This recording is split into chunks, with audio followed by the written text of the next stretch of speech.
Now, see on the same laptop battery series, you can't talk about laptop battery without referring to the charger.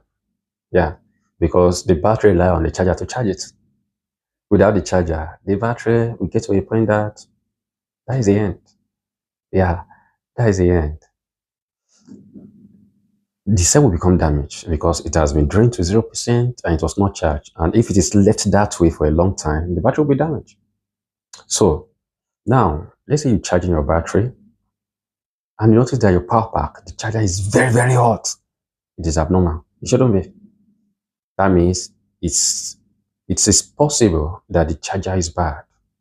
It could be that there's a capacitor there that has problem.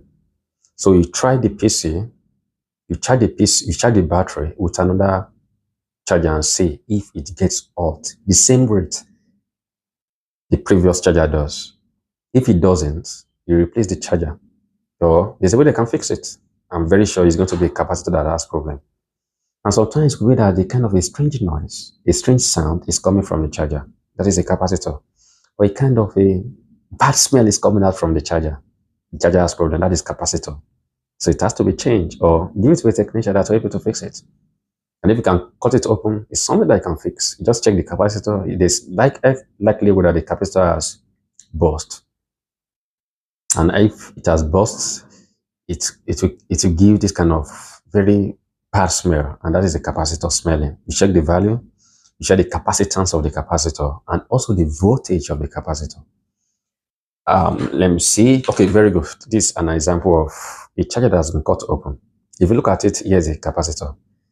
And most of the time, in fact, all the time, if it gets hot or there's a kind of bad smell that's coming out from the power pack, from the charger, or a kind of water is coming out with this thing that has problem, it has to be changed.